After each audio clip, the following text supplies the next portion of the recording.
আমাদের মূল focal point, আমরা গণতন্ত্রকে যদি পুনরুদ্ধার করতে পারি, গণতন্ত্র যদি ফেরত আসে, তাহলে এই সকল কিছুই দূরীভূত হবে।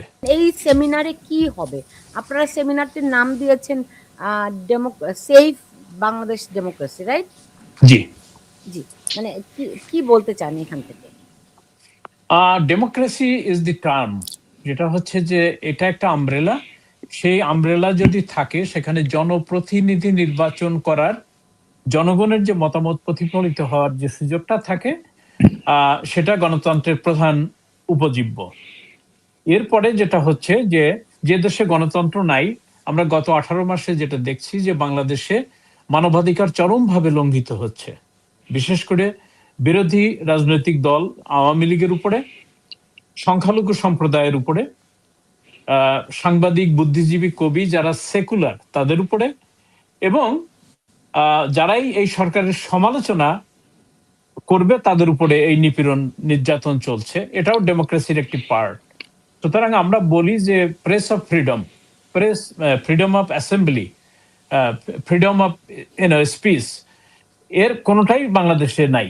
সুতরাং তার সাথে সাথে যেটা নাই সেটা হচ্ছে আইনের শাসন একেবারে অবলুপ্ত হয়েছে। আদালতে, পুলিশের কাছে কোথাও মানে জনগণের মানে মৌলিক যে মানবাধিকার, মৌলিক যে চাহিদা, সেটা পূরণের ন্যূনতম সুযোগ নেই। এবং মব ভায়োলেন্স দিয়ে হাজার হাজার মানুষকে যেমন হত্যা করা হচ্ছে, নিপীড়ন করা হচ্ছে, ধর্ষণ করা হচ্ছে, লুটতরাজ করা হচ্ছে, চাঁদাবাজি করা হচ্ছে, ভুয়া মামলা দেওয়া হচ্ছে, এর কোনোটারই প্রতিকার পাওয়ার মতো কোনো জায়গা নাই। তার মানে গণতন্ত্রের মানে কি বলে বিতরণ, যে গণতন্ত্রের অ্যাবসেন্স থাকলে যেটা হয় সেটা হচ্ছে। সুতরাং আমাদের মূল ফোকাল পয়েন্ট, আমরা গণতন্ত্রকে যদি পুনরুদ্ধার করতে পারি, গণতন্ত্র যদি ফেরত আসে, তাহলে এই সকল কিছুই দূরীভূত হবে এবং অনির্বাচিত, অবৈধ, দখলদার, তথাকথিত ইন্টারিম গভর্নমেন্ট যারা ক্ষমতা দখল করেছে, ক্ষমতায় আছে, এটা কোনো ক্রমেই আমাদের সংবিধান, আমাদের রাষ্ট্র, গণতন্ত্র কোনো কিছু পারমিট করে না। তো সেই জন্যই আমাদের একমাত্র এবং অন্যতম দাবি হচ্ছে to reinstate democracy in Bangladesh. জি, আমি এরকম একটি জিনিস শুনতে পেয়েছি, মানে আওয়ামী লীগের নেতৃবৃন্দ নাকি খুব শিগগিরই দেশে ব্যাক করবেন। এটির ব্যাপারে আমি আপনার কাছে জানতে চাবো। তার আগে একটু সাবির মুস্তাফা, আওয়ামী লীগের এই যে প্রেস কনফারেন্স, সেমিনার, এগুলো নিয়ে আপনি নিশ্চয়ই অবজার্ভ করছেন, আপনার পর্যবেক্ষণ কি? হ্যাঁ, আমি অবজার্ভ করছি, কিন্তু একটা জিনিস পরিষ্কার যে তারা খুব কৌশলে এটাকে আওয়ামী লীগের সেমিনার বা প্রেস কনফারেন্স বলছে না। এই যে ধরুন যে যেটা হয়ে গেল হাসান মাহমুদ এবং নিজুম মজুমদারের আয়োজনে যেটা হলো, তো এটা নিজুম মজুমদার নিজেই বলছে এটা আওয়ামী লীগের অনুষ্ঠান না। আমরা জাতিসংঘের যেই রিপোর্টটা দিয়েছিল 2024 সালের জুলাই এবং আগস্টে, যেই প্রায় 1400 লোক নিহত হওয়ার যে খবর, মানে যে রিপোর্টটা তারা দিয়েছিল, সেই রিপোর্টের একটা জবাব তারা তৈরি করেছে এবং সেই জবাবটা তারা প্রথমে জেনেভায় একটা প্রেস কনফারেন্সের মাধ্যমে পেশ করেছে, এখন দিল্লিতে পড়ছে। এখন আবার শুক্রবারে আরেকটা সেমিনার হতে যাচ্ছে সেখানে। তো দেখে মনে হচ্ছে যে তারা একটু কৌশল অবলম্বন করছে। হয়তো ভারত সরকার একটু অস্বস্তিতে থাকবে যদি আওয়ামী লীগ তাদের দলীয় ব্যানারে দলীয় কার্যক্রম শুরু করে দেয়, তাহলে হয়তো একটা ডিপ্লোম্যাটিক একটা ঝামেলা তৈরি হতে পারে। সেই জন্য তারা ভিন্ন কৌশলে, ভিন্ন ব্যানারে, ভিন্ন ইস্যু সামনে নিয়ে এইগুলো করছে, যার ফলে মানে এখানে ভারত সরকার বলতেই পারে যে না, এটা আওয়ামী লীগের কার্যক্রম না, এটা ভিন্ন কার্যক্রম। কিন্তু উদ্দেশ্যটা হচ্ছে যে এই যে নির্বাচন আসছে বাংলাদেশে, এখানে তো একটা ডেফিনিট একটা পরিবর্তনের, যেটাকে বলে যে ফর্মালাইজেশন হবে, একটা আইনি ব্যবস্থা হবে। নির্বাচন হয়ে গেলে একটা নতুন সরকার ক্ষমতায় আসবে। এর মধ্যে যদি গণভোটে যদি হয়ে যায়, তো সেখানে গণভোটের যে নানান বিষয় আছে সেগুলা মানে সংবিধানে, জুলাই সনদ যেটাকে তারা বলে, সেই জুলাই সনদ সংবিধানে যুক্ত হয়ে যাবে। তো এটা একটা ব্যাপক ঘটনা। তো সেই ঘটনা আওয়ামী লীগ দূর থেকে দেখছে, আওয়ামী লীগ মাঠে উপস্থিত না। এখন এমন হতে পারে যে ঘটনাবলী তার হাতের নাগালের বাইরে চলে যাচ্ছে, কারণ সে কোনোভাবেই ঘটনাবলীকে প্রভাবিত করতে পারছে না, কোনো প্রতিহত করতে পারছে না, অংশগ্রহণ করতে পারছে না, প্রভাবিত করতে পারছে না। তো এই যে দিল্লিতে এই কার্যক্রম, এটা আমার মনে হয় এটার মাধ্যমে আওয়ামী লীগ একটা মানে বক্তব্য দিতে চাচ্ছে যে এই ডিবেটে আমারও একটা অংশগ্রহণ করা দরকার, এবং এটা করার রাস্তা হচ্ছে যে আমি মানে আমার কোনো উপায় নেই, আমাকে দিল্লিতে বসে এটা করতে হচ্ছে, এবং ভারতীয় গণমাধ্যমের মানে মাধ্যমে এটা আমাকে করতে হচ্ছে। আপনি যে বলছেন যে আওয়ামী লীগ এটিকে প্রতিহত করতে চায়, প্রভাবিত করতে চায়। দেখেন, এটা হচ্ছে বাংলাদেশের রাজনৈতিক সংস্কৃতি এইটা। ওকে, কিন্তু আপনার কাছে আমার প্রশ্নটি হচ্ছে আওয়ামী লীগ প্রতিহত করার মতো কোনো কর্মসূচি কি এর মধ্যে দিয়েছে, দেখেছেন কোনো চেষ্টা আদৌ কি তারা করেছে? শুনেন, আমার মনে হয় আওয়ামী লীগের এই নির্বাচন প্রতিহত করার মতো কোনো শক্তি নাই।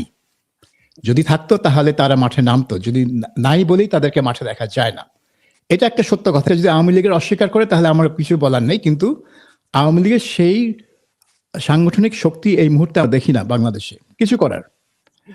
মাঝে মধ্যে ঝটিকা মিছিল করার একটা চেষ্টা হয়েছিল, আপনি দেখেছেন 20-25টা। হ্যাঁ, না এখন করছে না, কারণ ওগুলো তো কোনো ফল বয়ে আনেনি।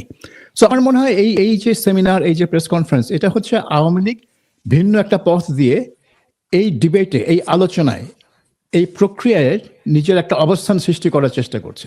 কারণ না হলে পুরো জিনিসটা তার হাতের নাগালে, তাকে ছাড়াই হয়ে যাচ্ছে, এবং এটা তো আওয়ামী লীগ কোনোভাবেই মেনে নিতে পারে না, কারণ তারা বাংলাদেশের বৃহত্তম দল বা বৃহৎ দল দুটো দলের একটি। সো তারা কি করে বসে থাকবে যখন বাংলাদেশের রাজনৈতিক পট পরিবর্তন এভাবে হয়ে যাচ্ছে? হবে তাহলে হুম, তাদেরকে বাদ দিয়ে যে নির্বাচনের আয়োজন, সেটি কেমন নির্বাচনই বা হবে? সেটি কি গ্রহণযোগ্য নির্বাচন হবে? না, এই নির্বাচনটা যে গ্রহণযোগ্য হবে না নানা কারণে হবে না, শুধু যে আওয়ামী লীগকে বাদ দিচ্ছে তা না। এখানে মনে হচ্ছে যে না, এখানে একটা পাতানো খেলার একটা চেষ্টা করা হচ্ছে, যে নির্বাচনের আগে আমরা নির্বাচন করব, আমরা এটা নিব, তোমরা এটা নিব। এমনকি জামাতে ইসলামী তো আরেক কদম এগিয়ে গিয়ে নির্বাচনের পরে কি হবে, কি ধরনের সরকার হবে, তারা মিলেমিশে সরকার করবে, অর্থাৎ সংবিধান আসলে কোনো বিরোধী দল থাকবে না, এরকম একটা ভাব জামাতে ইসলামী নিয়ে ফেলেছে অলরেডি। তো এইসব দেখে মনে হচ্ছে যে নির্বাচনটা একটা কি বলবো, একটা হাস্যকর জিনিস হয়ে যেতে পারে। অনেকেই কিন্তু এখন বলছেন যে এখনো দেশে নির্বাচনের কোনো তাপ দেখা যাচ্ছে না, মানে মানুষের মধ্যে তেমন কোনো আগ্রহ নেই, দলগুলো তেমন আগ্রহের সাথে নির্বাচনের প্রচারণা বা যে মানে প্রস্তুতি যেটা তারা সাধারণত করে থাকে, সেগুলো দেখা যাচ্ছে না দলগুলোর মধ্যে। এটা খুবই একটা আপনি যে বলছেন যে আওয়ামী লীগ কোনো প্রভাব রাখতে পারছে না, আপনি জানেন আওয়ামী লীগ অনলাইনে একটা ক্যাম্পেইন চালাচ্ছে যে কিসের হ্যাঁ কিসের না, ভোট দিতেই যাব না। So why don't you think যে এই যে মানুষের ভিতরে আগ্রহ নাই, এটির এই ক্যাম্পেইনের একটা প্রভাব? আমি এই ক্যাম্পেইনটা আমি দেখিনি, সো এই ক্যাম্পেইনটা আমার ইনবক্সে পৌঁছায়নি, কাছে আমি এটা নিয়ে মন্তব্য করতে পারবো না যে এটা কত লাখ লোক, কতটুকু লোক এটা দেখছে বা প্রভাবিত হচ্ছে। এটা চলছে, যাই হোক।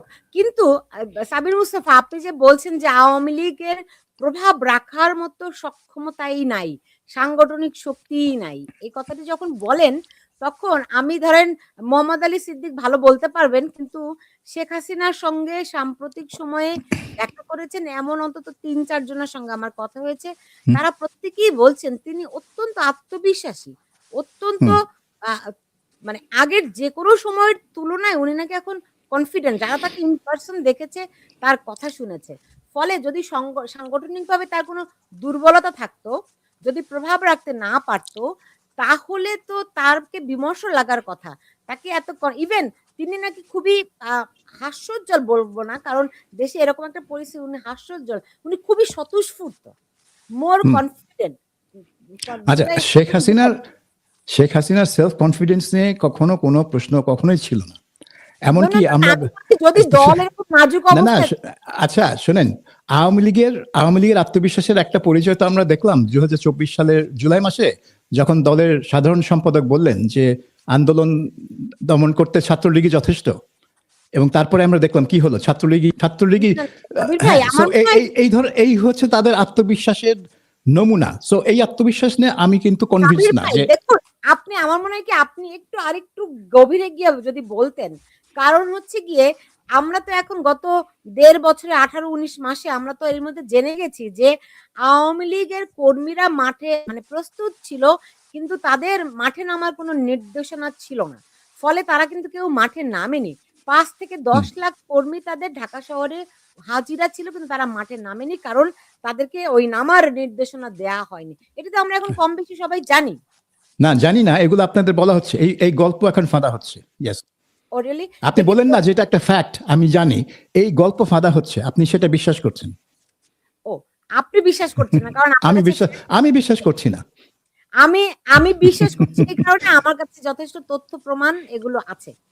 সেইজন্য আচ্ছা, আমি বিশ্বাস করছি। আমি তথ্য প্রমাণের ভিত্তিতে এটা বিশ্বাস অবিশ্বাস না, ফ্যাকচুয়ালি বলছি। মোহাম্মদ আলী সিদ্দিকী আপনি নিশ্চয়ই এই বিষয়ে আপনার কোনো বক্তব্য আছে যে আওয়ামী লীগের কোনো প্রভাব নাই। এটি আপনারা অনেকেই বলে আওয়ামী লীগের প্রভাব নাই। আওয়ামী লীগ কি করবে? আওয়ামী লীগ দেশহারা। আসলে বিষয়টি কি? ধন্যবাদ। আহ, সাবির মুস্তফা ভাই, উনি ওনার স্বাধীন মত প্রকাশ করেছেন।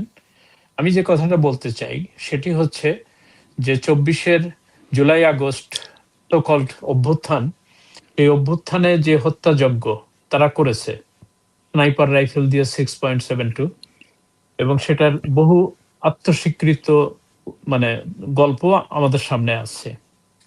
জননেত্রী শেখ হাসিনা উনি নিজে স্পষ্টভাবে ঘোষণা করেছেন যে উনি রক্তপাত এড়াতে উনি পুলিশ, সেনাবাহিনী, র্যাব, বিজিবি তাদের কাউকে নির্দেশনা দেন নাই যে তোমরা এই ইসের উপরে গুলি চালাও, মিছিলের উপরে।